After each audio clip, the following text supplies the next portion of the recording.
TCU will receive the football. Perfect day here in the Midwest. 72 degrees at kickoff time. Ian Patterson will send it away for the Wildcats. Kyle Hicks and the dangerous freshman Cavante Turpin back deep. TCU won last year's game in Fort Worth 41-20 in a battle of top 10 teams, and we're underway from Manhattan.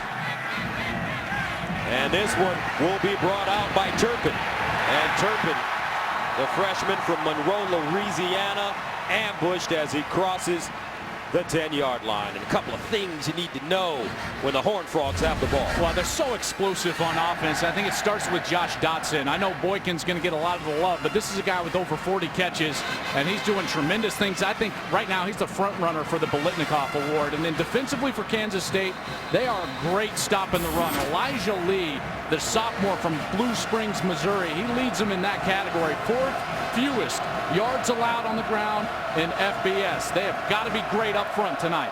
So Trevon Boykin threw 5 touchdown passes against Texas last week and became TCU's career leader on first down. They run it Aaron Green. Watch out!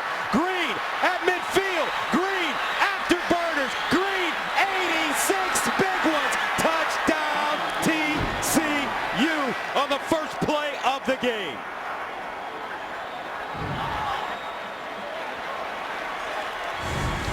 They're going to get a double team right here. They're going to open up the seam, and it is gone. Amazing job on the first snap to get that double team and get up to the linebacker. A great read from the running back, Aaron Green, the senior from San Antonio. And wow, that was fast, ladies and gentlemen. Aaron Green last year versus Kansas State rushed for a career high 171 yards, and he picks up 86 on his first touch of the game, and just like that, the Horned Frogs ranked number 2 in the land. Send a message on the road. All business all the time. Off to a great start as Aaron Green, the Nebraska transfer, having a terrific season. He caught a tip ball for a touchdown to beat Texas Tech 2 weeks ago. And for TCU, that's the 19th straight game in which they've scored a first quarter touchdown, longest streak in the nation. Let's see how Kansas State responds. One up, running the football, and he'll be downed at the 30. A couple of things when the Wildcats have the football. Well, keep your eye on the running back, number 32, a redshirt freshman, Justin Silman, still a walk-on. Had to walk on because he lost his senior year of high school due to injury, but he stepped up and is now their leading rusher. And for the defensive TCU, it's all about experience coming back on the defensive line. Terrell Lathan, Mike Tua'ua. These guys have been starters for a long time. They missed the majority of the first half of the season. Now they're back in the lineup. Gary Patterson believes that his defense is going to improve drastically because of the improved defensive line play.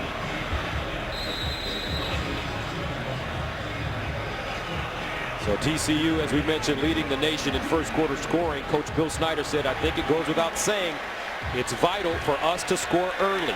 I mean, we are going to have to score throughout the course of the game just to keep up.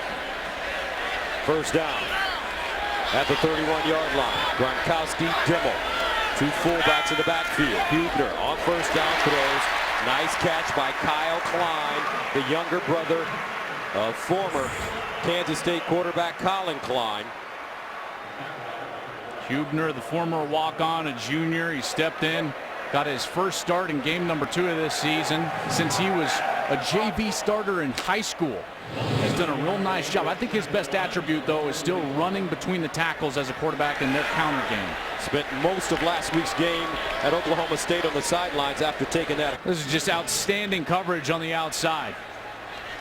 So many times these Kansas State receivers like to do that double move, and TCU was stressing all week, do not break on the double move. Allow them to catch it underneath you and then rally up to make the tackle. You'd rather give up a first down than give up a touchdown. Excellent coverage there for Gary Patterson's secondary. Corey O'Mealy, the senior from Miami in coverage.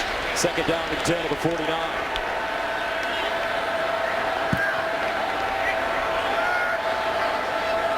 Hubner to the sideline. Nice throw. Very good catch Kyle Klein again, close to the first down. Looks like he has it. We had a chance to spend some time with his brother yesterday in the weight room. That's right, Colin Klein, who finished his career in New York as a Heisman finalist and just had a marvelous career here as the quarterback for the Kansas State Wildcats. His brother followed him here, now a senior. There's Colin as a graduate assistant now for Bill Snyder's staff. Just a fantastic player. Great kid, too. He's down about 20 pounds. Said he didn't need all that weight. First down and 10 at the 39. Silman standing next to Hubner. Gronkowski motions into the backfield.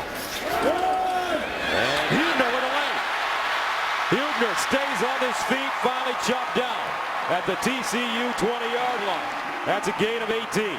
Well, they're going to just target these linebackers. If these linebackers are going to flow over the top, the quarterback's going to be wide open. That play side linebacker, he scoots over to start. Now he gets sucked into the middle of the line of scrimmage, and there's the read. Now Hubner's going to pull the ball. Great block by Gronkowski on the outside, and it's an easy first down for the Wildcats. And yesterday in our meeting, you kept talking about running the ball as much as possible for K-State because their linebackers are small. Yeah, TCU 190 and 208 are the two linebackers. First down and 10. Here's a quarterback run for Hubner. Hubner picking his way, and he'll get 8 yards on the play. Isiaku with the tackle. TCU runs the 4-2-5 scheme, so they play with 5 defensive backs at all times. The problem is their 2 linebackers are former safeties. They started fall camp this year. Draven Howard, number 32, Montrell Wilson, number 20, as safeties. They go $190 and 208 respectively. That's too light in the Big 12 to face a Kansas State team. They got to get downhill. Gain of 17 and gain of 8 yards on the last 2 plays. 2nd and 2 from the TCU 14-yard line. And this is Hubner again. And Hubner down inside the TCU 5. The patience in the run game is so important. I want you to watch the linebacker because he's actually going to jump outside when he shouldn't. And that's when Hubner picks his gap. At this point, he's slow playing it, but now he jumps outside and the hole opens up inside. And that was the 3rd straight run for Hubner. First down and goal at the 4.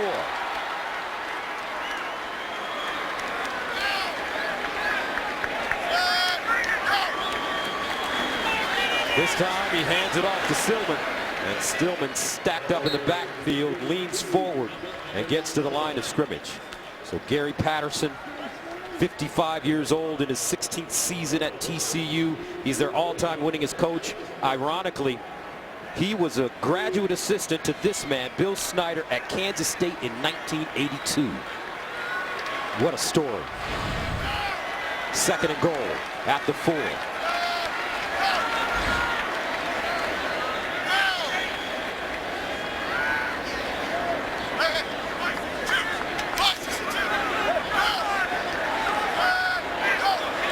Hubner to throw it. In the end zone, incomplete. Flag on the play. Broken up by Kindred. Intended for Dominique Heath.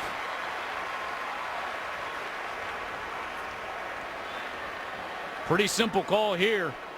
Derek Kindred, the senior, was all over number 4, Dominique Heath.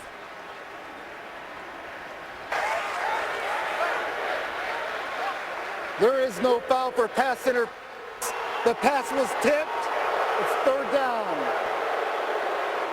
Boy, that's awful close. I didn't think it was tipped in live action, and even on the replay there, it didn't look like Montrell Wilson, number 20, actually deflected that ball. The deflected pass is under further review. I don't know, Joel. It looked like the flight of the ball may have been altered just a teeny bit. Yeah, could have been. I mean, that's always so difficult to say.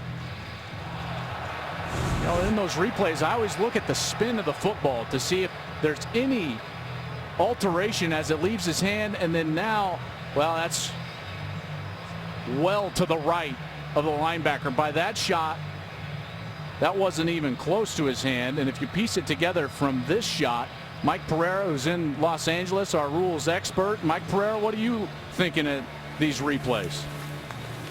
Well, I'm glad we had that shot from above, because while it looked like it might have touched it from ground level, here you can clearly see that on the overhead shot, you can see that it doesn't. So you now get to put interference back on the call. You know, there was some talk in here as we were looking at it, you know, the touching of the pass does not apply to the defender who's trying to make the play. It would have to be number 20 there. That touch, it's not whether that touch there happens and takes the flag off. So looks to me like they would put it back on as interference. I think it doesn't help in the replay that it wasn't a tight spiral, you know. But based on those two shots, Mike, I would absolutely agree with you in your assessment that this is going to be put back on as pass interference, giving Kansas State a first down, or first and goal at this point.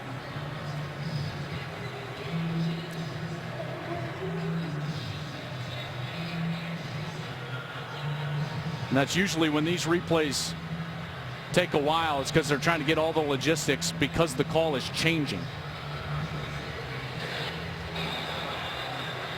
After further review, the pass was not tipped by the defense, and therefore, pass interference, defense number 26.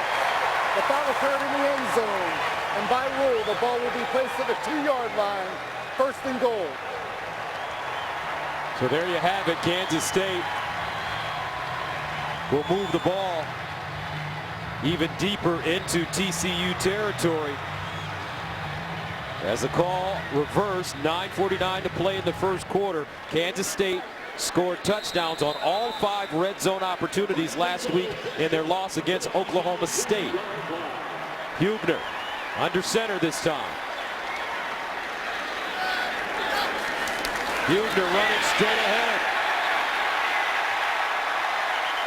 No signal yet. Touchdown.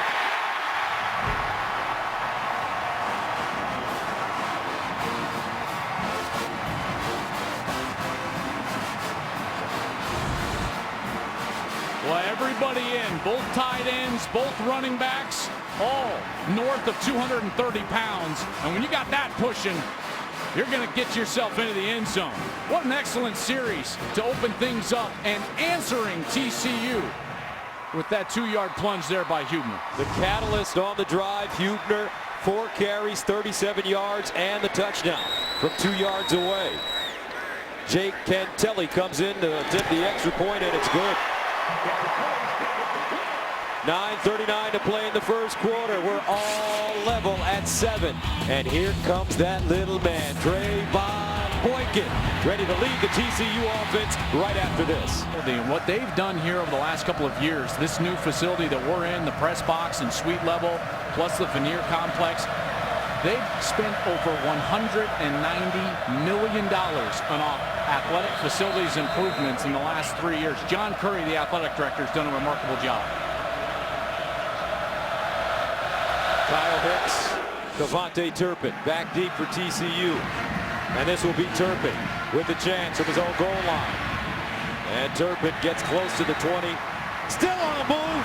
Breaks a tackle. Turpin. And he'll get out of bounds at the 41. What a run for Turpin. Here's a kid, Gary Patterson says he was one of the last guys we took in the class, and he's turned out to be one of the most exciting guys we've ever had. Well, they list him at 5'9" and 150 pounds, and Gary Patterson told us, don't tell him that, because he thinks he's much bigger, and he is fearless in the return game. What a great attribute for a returner to have, especially a young guy. Last week against Texas, 182 all-purpose yards on 11 touches. He had 6 catches and 4 touchdowns. First down and 10 to the 41 for TCU. Boykin handing it off to Green again. Bounces it outside with the running room. And he's finally smashed down by Caleb Pruitt. But that's after a gain of 11 yards. You know, we're going to have an interesting chess match happening here between Kansas State. They don't like to get out of their defensive formation, but Kansas State. Boykin throwing it deep. Up the sideline and incomplete. Intended for Jawan Story, the senior from Brooksville, Florida. Kansas State loves to run this 4-3 cover 4, 2 deep safeties running cover 4 coverage. Doesn't really matter what the coverage means, but that look means that TCU should be able to run the ball all night long. It'll be very interesting to see if Kansas State gets out of that coverage with how well they're running it so far. Second down and 10 to the 48-yard line. Boykin to pass. Underneath, and it's caught. Desmond White doing a fine job of holding on to the football. And that brings up third down. Yeah, that ball was tipped at the line of scrimmage by Travis Britz, the senior from Harrisonville, Missouri, number 95. And great concentration by the wide receiver, just bringing it in for the completion. Third down and 4 at the 42. TCU is fifth in the nation in third down conversions at 53%. Boykin, quick strike, underneath, first down, Horned Frogs. Desmond White. I love how fast Boykin plays, not just physically, but mentally. Watch his eyes. He knows exactly where he wants to go with the ball. He gets his eyes to the throwing spot, and it allows him to throw the ball accurately in those tight windows. Second series for the Horned Frogs. First down at the 36. Kyle Hicks comes in at running back. Boykin slings it out to the far side. Dotson. Josh Dotson, 6'3", 195-pound senior. Scored twice versus Texas last week and now has 23 career TD receptions. Man, 42 grabs already on the year, over 700 yards. This guy is just a one-receiver wrecking crew. On second down, Boykin again, going long for Dotson. Touchdown, Horned Frogs.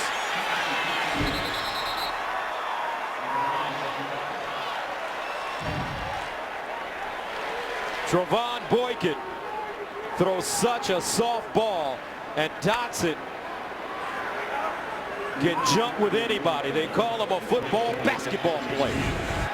Boy, just so accurate. And Dotson, you can see how great he is in the air. Contorting his body, great body control, going to the ground. Looks like he maintains control even though that ball touches the turf. Keeps that left arm under it. This guy is sensational. My goodness. Dotson came into this game second in FBS with 8 touchdown receptions, trailing only Baylor's Corey Coleman, who had 2 today against Kansas. 13 now for Coleman. Extra point for Oberchrome is good. 7:46 to play first quarter, and they are moving and grooving so far. 14-7 TCU. Gus, we've seen them twice. That's as good of a defense as there is in the country. Especially that front seven, and Cal playing in Salt Lake City. So TCU scores 2 touchdowns in 2 minutes and 11 seconds. Kansas State, Heath running. And he gets to the 20 before being knocked backwards.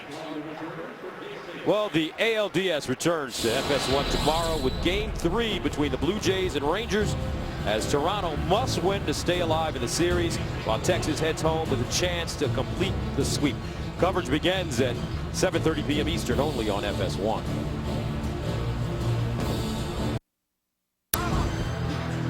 Here comes Kansas State, first down and 10 at the 21-yard line. And on their first drive of the game, we saw that they have the ability, Joel, to run the football. Well, and they're going to have to stick with that game plan, because if they try to get into this throw it all over the lot shootout, that's not their style of game. Justin Silman in the backfield with Joe Huebner. Silman running left, cuts it inside, keeps his feet moving. And he'll fall down at the 25. Chris Bradley, first man to him. And from the TCU perspective, defensively, you've got to be okay with allowing K-State to have long drives. What you don't want to do is give them big plays in order to stay close to you. And your offense is going to score points, but this TCU defense forced Kansas State to snap it 10, 11, 12 times, and then what you're hoping for is that they'll make a mistake along the way. Second down and 5 at the 26. Gary Patterson, a great defensive mind for TCU as their head coach, said that the most important statistic for him is red zone defense. And a timeout called by Huebner. So Kansas State calls a timeout, trailing by 7. Had an awesome game, a career-high 437 yards and 3 touchdowns. Right now, K-State faced with a 2nd and 5 at the 26.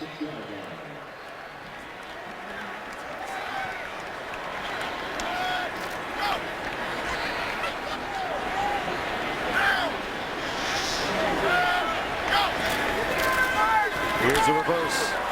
He breaks it inside with the running room and goes down at the 35. First down, K-State. Boy, I love his athleticism on the outside. Dominique Heath, another redshirt freshman, only 5'9" and 175 pounds, but he's got some serious wiggle on the outside. 3 catches a week ago for 49 yards. He's the type of guy that they get the ball to him in creative ways. That last reverse is one of those ways that they try to do it. He limped off the sideline after a 36-yard catch in the 2nd quarter and did not return last week. First down and 10 at the 34.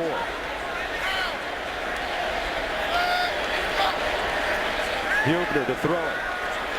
All day to throw. Hubner delivers and incomplete. Kyle Klein, the intended receiver. I'm sure he'd like to have that one back.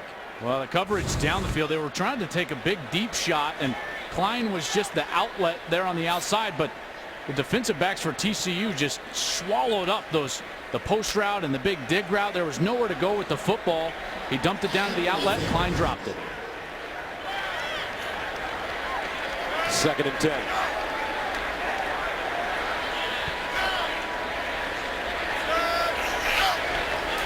Hubner looking. Hubner buys time. Throws off his back foot and incomplete. Boy, just no separation throwing the ball. I'm surprised that on a fresh set of downs on 1st and 2nd down, they were trying to throw the ball when running the ball between the tackles had been so effective on the previous series. Now on a 3rd and long, this is definitely not Kansas State's forte. Wildcats need 10 yards. And a timeout called by TCU.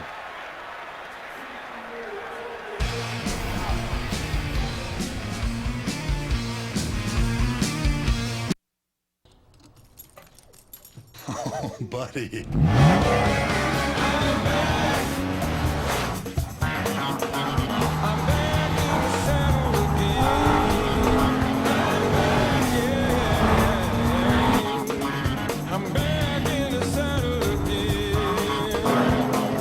300 horsepower can always make your day.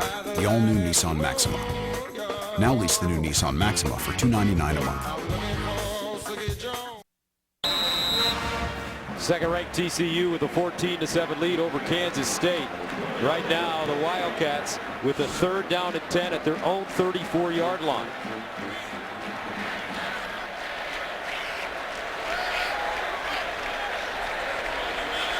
Trips at the top of your screen.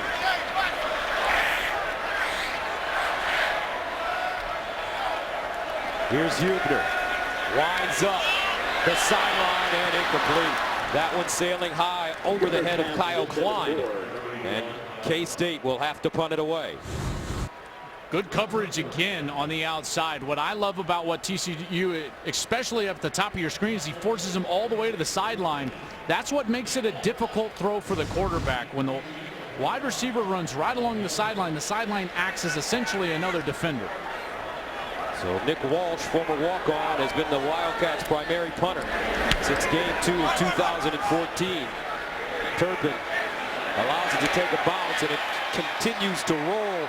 A beautiful punt goes out of bounds inside the 5, 64 yards. And that will back up the Horned Frogs. In the meantime, let's go to Los Angeles for a game break.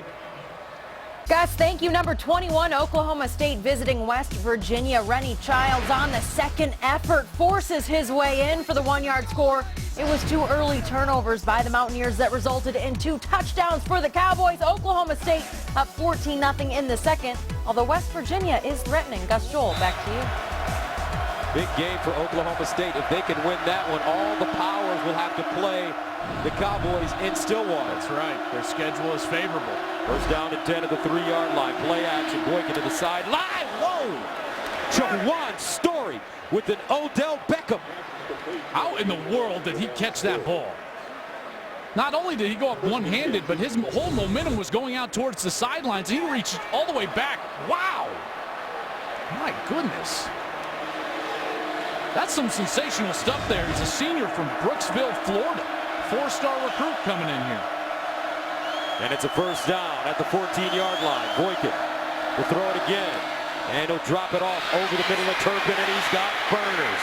Turpin out of bounds at the 31-yard line. And Trevon Boykin quoted concerning Devontae Turpin.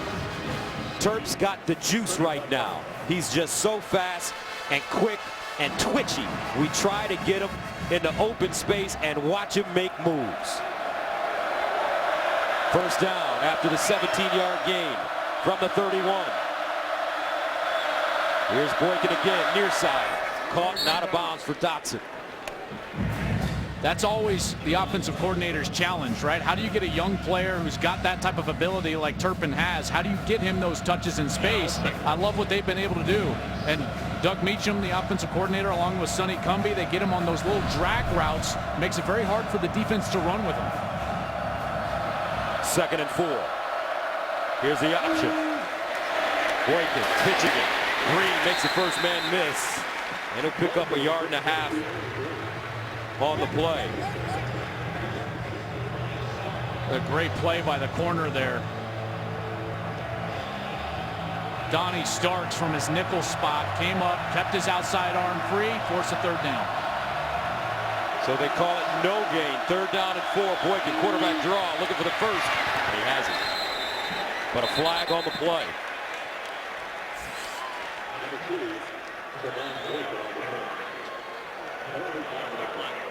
Oh, there was a hold in there by the left guard, number 77.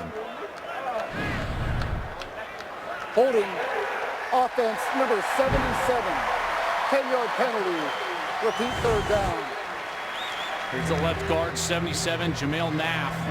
And you're going to see as he's blocking, and then right at the end, when right there, I thought there was a hole. That hole was, I thought, closing, and then it stayed wide in live time, and obviously helped by that hold from the senior. Great opportunity for K-State to get off the field here. Instead of a first down, TCU faced with a 3rd and 14 at their own 27. Boykin out of the shotgun. Boykin to the far side, incomplete. Colby Listenby, the intended receiver, and TCU will punt it away for the first time. Yeah, what a great win there for Kansas State. Listen, anytime that you force a kick versus TCU's offense, whether it's a punt or a field goal opportunity, you've done a heck of a job as a defense. They've got to be thrilled right now. Dominique Heath back deep for Kansas State. On punt return, he wears number 87. Normally number 4 is Ethan Perry. Sends it away. And he wants to run it, and he is wrestled down at the 20-yard line.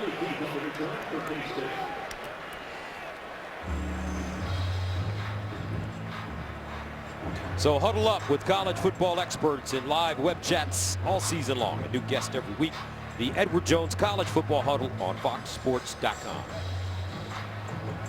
Gus Johnson, Joel Klatt, Molly McGrath with you from the Little Apple, Manhattan, Kansas. Boy, we've had a good time since we've been here on Thursday. We sure have. This is one of the great college towns in all of America. They love their Wildcats. They've done a heck of a job here creating a very tough place to play in the middle of Kansas. That barbecue was pretty good yesterday. Ooh, wasn't it good? Yes, it was. I had too many plates. That's right, plates, multiple. That's right. First down and 10 at the 24. Gronkowski in motion. Uyuka running, and this time he is caught and hog-tied in the backfield. Denzel Johnson. Got all the defenders up close to the line of scrimmage. They're running straight man on the outside. That allows them to have one extra defender. And when you got one extra defender, you cannot run the football against that. Denzel Johnson, number 30, did a great job there staying home on the quarterback. So a loss of 4, 2nd down and 14.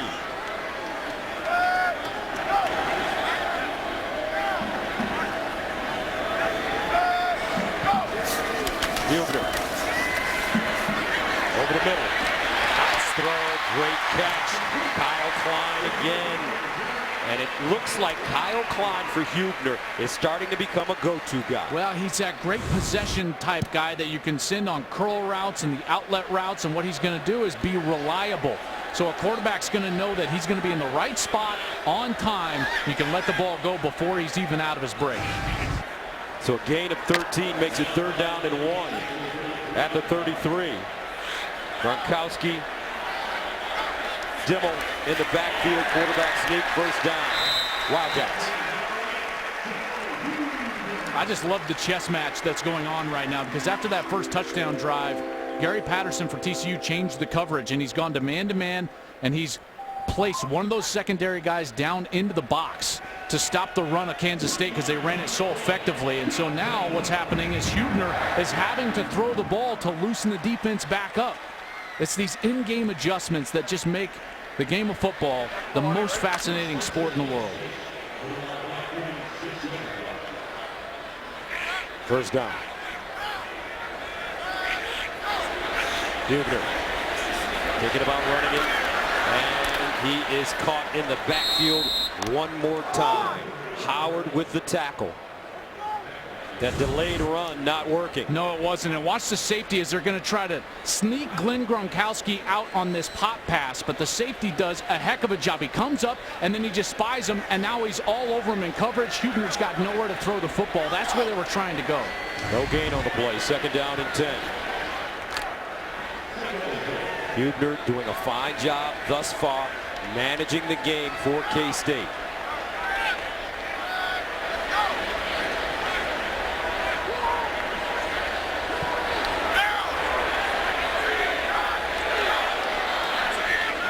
Here's Huebner going up top again and out of bounds. Kobe Moore, the intended receiver, and that brings up 3rd down and long. And that's twice now we've seen him try to throw the ball down the field to his right, and he's thrown it just straight out of bounds. This is a big pet peeve of a lot of quarterback coaches around the country, because that ball is 100% of the time incomplete. Wide receiver given no chance. So on 3rd down and 10, usually Huebner will look for Klein somewhere over the middle.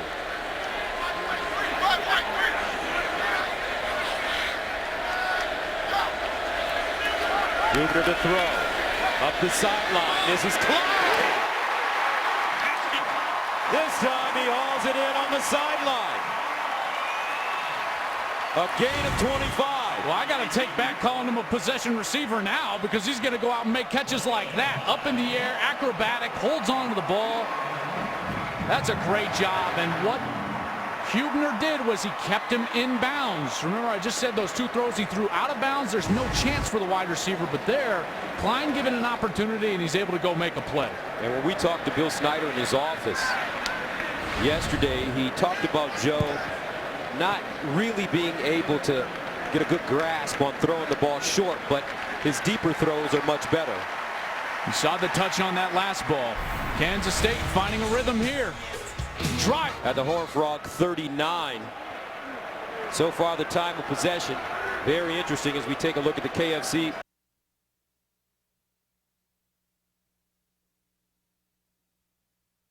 To do offensively, which is keep Boykin on the sideline. 1st down and 10 at the 39.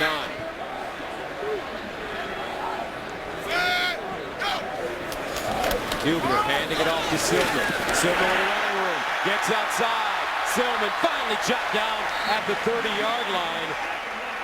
Stopped by Corey O'Mealy, but it's a gain of 10 yards on the play. He's got some quick feet. He does, and I think that's coupled with great vision. You know, when you got those 2 things as a running back, you got a chance, because initially this play was not blocked all that great, but as he sees this right side open up, he's going to take off, and that cut is what allowed him to get down and ultimately create a first down for his offense. As you mentioned earlier, he came to K-State as a walk-on after injuries during his prep career. Against Louisiana Tech 3 weeks ago, had his coming out party, 119 yards rushing on 24 carries.